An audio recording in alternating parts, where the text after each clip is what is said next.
இஸ்லாத்துல வந்து பக்கீர்னு ஒண்ணு இருக்கு, மிஸ்கின் ஒண்ணு இருக்கு. ஏழைகள் நீங்க உங்க ரெண்டு ஏழைன்னு வழங்கி வச்சுட்டீங்க. பக்கீர் சாண்டா யாரை ஏழை, மிஸ்கின் யாரை ஏழை, அப்படிதான் வழங்கி வச்சிருக்கணும். ஆனா குர்ஆன்ல எடுத்து பாத்தீங்கன்னா அல்லாஹ் ஜக்காத்தை சொல்லும் பொழுது எப்படி சொல்லுவான், ஜக்காத்துகளை லில் ஃபுகராயி, பக்கீர்களுக்கு கொடுங்கள், ஒரு மசாக்கின் மிஸ்கின்களுக்கு கொடுங்கள்மா. ரெண்டு ஏழைன்னா ரெண்டு வார்த்தை இருக்கு. பக்கீர் தான் ஏழை, மிஸ்கின் தான் ஏழைன்னு சொன்ன ரெண்டு வார்த்தையா சொல்லணும். அல்லாஹ் குர்ஆன்ல என்ன சொல்றான், பக்கீர்களுக்கும் கொடுங்கள், மிஸ்கின்களுக்கும் கொடுங்கள் அப்படிங்கிறான். அப்ப நபிகள் நாயகம் ஸல்லல்லாஹு அலைஹி வஸல்லம் அவர்கள் இதை விளக்குறாங்க. மிஸ்கின் யார் தெரியுமா உனக்கு, பக்கீர் வேற மிஸ்கின் வேற, நல்லா புரிஞ்சுக்க. மிஸ்கினா இருக்கிறது நல்லது, கௌரவமான விஷயம். பக்கீரா இருக்கிறது கேவலமான விஷயம்.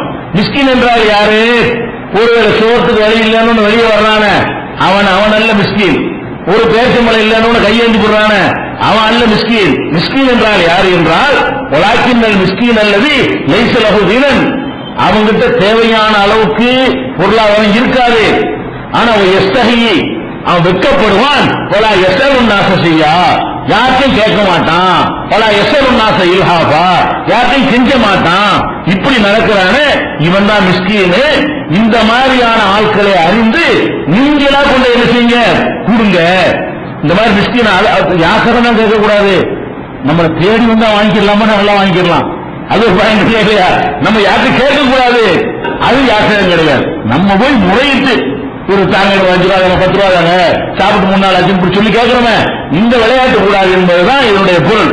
இது புகாரில் 1476வது ஹதீஸாக இருக்கிறது, முஸ்லிம்ல 1722வது ஹதீஸாக இருக்கிறது.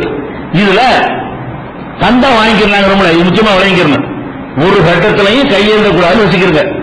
ஆனா கை ஏந்தாமலேயே நீங்க சுயமரியாதை இருக்கும் பொழுது உங்களுடைய கஷ்டத்தை விளங்கி ஒருத்தர் வந்து உங்களுக்கு தர்றாரு, அது மறுக்கக்கூடாது. அதை வந்து என்ன செஞ்சுக்கணும், அல்லாதான் வாங்கிக்கணும். நம்மள அதை கேட்டோம், அதான் வருது, அதான் தரும்போது வாங்குவது என்பது அது வந்து அதுக்கு லிமிட்லாம் கிடையாது. அது இந்த 3 கேட்டகரியில் இருக்கணுங்கிற அளவுலாம் கிடையாது.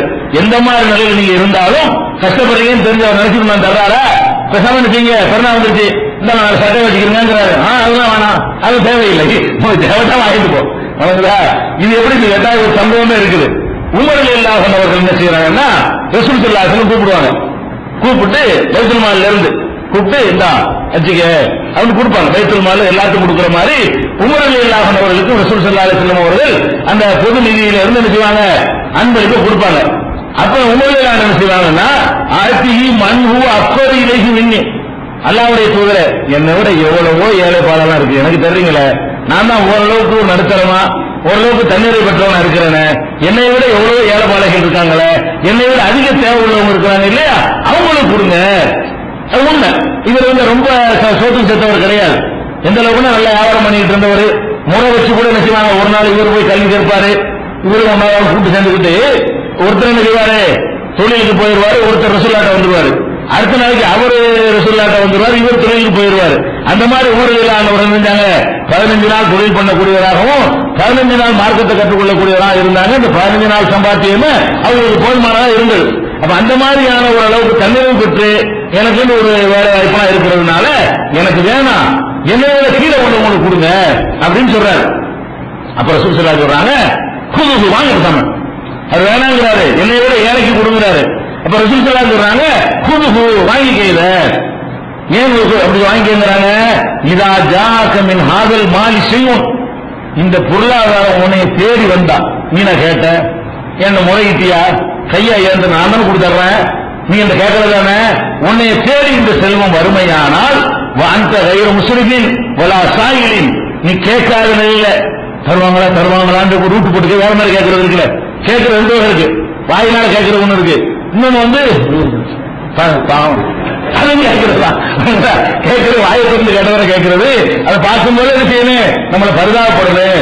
என்னோட ஒரு ஆள்கிட்ட போகும்போது இவங்க நல்லா தர்றாருன்னு சொல்லிக்கிறாங்க, சட்டையை கிழிச்சிட்டு போனா என்ன செய்வாரு, கூட தருவாரு, பாக்கெட் கிழிச்சு விட்டுக்கிறோம், அதை இல்லை மட்டமான சட்டையை போட்டு போவோம், இப்படி எல்லாம் இதெல்லாம் கேட்கறது. அதை எதிர்பார்க்காத நிலையில் இந்த மாதிரி நம்ம நடவடிக்கைகள் மூலமா நேரடியாக கேட்காம அது கேட்கிறது வேற மாதிரி மறைமுகமாக கேட்காத ஒரு நிலையில உனக்கு அந்த செல்வம் உனக்கு வறுமையானால் நீ என்ன அதை எடுத்து அதை வாங்கிக்க, அது ஒன்றும் தப்பு கிடையாது. நீ நடுத்தர வர்க்கமா இருந்தாலும் உனக்கு வசதி இருந்தாலும் உன்னை விட ஏழைகள் இருந்தாலும் உனக்குன்னு தந்தாங்க சொன்ன நல்லா வாங்கிக்க. ஓ மாலா எது அப்படி வரவில்லையோ சில அத்தவியோக நஷ்டக்க அதுக்கு பின்னாடி உன் நஷ்ட ஓடக்கூடாது, எனக்கு தெரியாது, கேட்டையும் கேட்கக்கூடாதப்பான்னு சொல்லி உமர் ரலியல்லாஹு அன்ஹு அவர்களுக்கு ரசூல் ஸல்லல்லாஹு அலைஹி வஸல்லம் சொன்னதாக உமர் ரலியல்லாஹு அன்ஹு அவர்கள் நமக்கு இந்த செய்தியை சொல்லி காட்டுறாங்க. இது புகாரியில 1473வது ஹதீஸாக இடம்பெற்றிருக்கிறது. அப்ப நமக்கு கேட்கக்கூடாது என்றதுனால என்ன செய்யக்கூடாது, தந்தா வாங்கக்கூடாதுன்னு புரிஞ்சுக்க கூடாது. கேட்கத்தான் கூடாது, முறையிடத்தான் கூடாதே தவிர அவர்களா அறிந்த யுத்தத்தோட கண்ணியத்தோடு இருக்கும் பொழுது அவர்களா அறிந்து நமக்கு தந்தால் அது வாங்கிக் கொள்வது தப்பு கிடையாது. அது அடுத்த ஆளுக்கு கொடுங்கன்னு சொல்ல வேண்டிய தேவையும் கிடையாது, வாங்கிக்கலாம் தாராளமா. அதே மாதிரி இன்னொரு அறிவிப்புல ரசூல் ஸல்லல்லாஹு அலைஹி வஸல்லம் சொல்றாங்க, மன் பலகஹு மஅரூஃபுன் அன் அஹீஹி மின் கைரி மஸாலத்தின், கேட்காம அவருடைய சகோதரர் வழியாக ஒருத்தருக்கு ஒரு செல்வம் கிடைக்குமையானால் ஃபல் யக்பலுஹு, அதை வாங்கி கொள்ளட்டும், வலா யருத்துஹு, அதை வேணாம் மறுத்து விட வேண்டாம். தந்துட்டாங்கன்னா நினைக்கிறேன் நீங்க வாங்கிக்கிறீங்க, அதை மறுக்க வாங்குங்கன்னு மட்டும் சொல்லல, மறுக்கவும் செய்யாதீங்க. தர்றாங்களா அல்ஹம்துலில்லாஹ் வாங்கிக்கிறீங்க. ஏன்னு கேட்டா இன்னமாக ஒரு ரிஸ்குன் சாத்தபுல்லாஹ் அஸ்ஸவஜல்ல, இது அல்லாஹ் உனக்கு தர ரிஸ்குப்பா, அல்லாஹ் உனக்கு ரிஸ்கு தந்த அவன் தான் அர்த்தம் கிடையாது. அல்லாஹ் உனக்கு தரனாடி அந்த கல்புல போட்டு நீ கேட்காம இருந்த அவன் தான் தர்றான்னு போட்டது யாரு?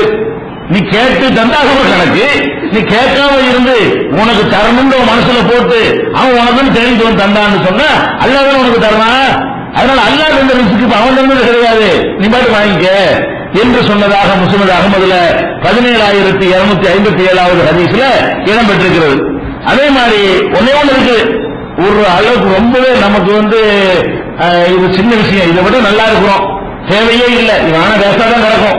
நம்மள்ட்ட 10 சட்டை இருக்குது, ஒருத்தர் ஒன்னா தர்றாரு, இதை வச்சு இருக்கிற 10 பராமரிக்கல, இதே நமக்கு தர்றாரு அப்படிங்கிற மாதிரி இருந்தால் வேஸ்டா போயிடும். அப்படின்ற மாதிரி இருந்தால் அப்ப என்ன செய்யணும்னு சொன்னா அதை விட தேவையான ஆளுக்கு நீங்க ரெக்கமெண்ட் பண்ணலாமா, இந்த அவர் பார்க்க கஷ்டப்படுறாரு, என்னை விட ஒரு மோசமா இருக்காரு, எனக்கு நல்ல பரக்கத்தா இருக்குங்க அப்படி சொல்றது மார்க்கெட்டில் இருக்கு, அனுமதி இருக்குது. ரசூல் ஸல்லல்லாஹு அலைஹி வஸல்லம் சொல்றாங்க, மன் உரிலஹு ஷைஉன் மின் ஹாதிர் ரிஸ்கி மின் கைரி மஸாலத்தின், கேள்வி ஆசிரியர் கேட்காமல் இந்த செல்வம் ஏதாவது ஒருத்தருக்கு கொடுக்கப்படுமையானால் அதை அவருடைய ரிஸ்கில் அவர் சேர்த்துக்கிறட்டும், அவர் வச்சுக்கிறட்டும் சொல்லிட்டு இன்கான அன்பு கனியன், இதை விட்டு தேவையற்றவராக அவர் இருந்தால், இது தேவையே இல்லை, கொடுக்கிற பொருள் இருக்குல்ல அது தேவையற்றதா இருக்கிறது. அப்ப சட்டம்னா ஒரு சட்டம் ஒரு மனுஷனுக்கு தேவைன்னு இருக்கும், அதுக்கு மேல வச்சு அவனுக்கு கஷ்டமாயிரும், பராமரிக்க முடியாது. அது மாதிரி ஒவ்வொன்றும் ஒரு அளவு இருக்கிறது. அப்படி இருக்குமையானால் இவரை விட யார் அதுக்கு தேவை உள்ளவங்களா இருக்கிறாங்களோ அந்த மாதிரி ஆளுக்கு அப்படி டைவர்ட் பண்ணி விட்டுருங்க. உங்களுக்கு அந்த கொடுக்கிற பொருள் அது தேவையற்றது நீங்க கருதினால் நீங்களே என்ன செய்யலாம், 10 சட்டை உள்ள ஆளுக்கு தரதை விட 2 சட்டை வச்சுக்கிற ஆளு கொடுக்கலாமே அப்படின்னு சொல்லி நீங்க என்ன செய்யுங்க, ஒரு அடையாளம் காட்டி விடுங்க என்று ரசூல் ஸல்லல்லாஹு அலைஹி வஸல்லம் சொன்னது. அதே முஸ்லிம் அஹ்மதுல 19726வது ஹதீஸ்ல இடம்பெற்றிருக்கிறது. இந்த மாதிரி இந்த யாசகம் கேட்கிற விஷயத்துல ரொம்ப கூடுதல் கவனத்தோடவும் கூடுதல் எச்சரிக்கையோடவும், இது பயங்கரமான பாவம், நரகத்தில் கொண்டு தள்ளிடும், இந்த மாதிரி வேலையை நம்ம செய்யவே கூடாது என்கிற ஒரு எச்சரிக்கை உணர்வோடு நம்ம இருந்தால் இந்த பொருளாதார சம்பந்தப்பட்ட இந்த பின்னாடி சொல்லக்கூடிய சட்டங்கள் எல்லாம் அப்படியே நம்மகிட்ட எதிரொலிக்கும். அது எதை செய்யக்கூடாது மார்க்கம் சொல்லுதோ டக்கு கடைபிடிக்க ஆரம்பிச்சிடும். இதுல சரியா இல்லைன்னா அதெல்லாம் ஒண்ணும் உதவாது, அதெல்லாம் ஆழமா பதியாது. அதுதான் ரசூல் ஸல்லல்லாஹு அலைஹி வஸல்லம் இந்த மாதிரியான விஷயங்களை பீடிகை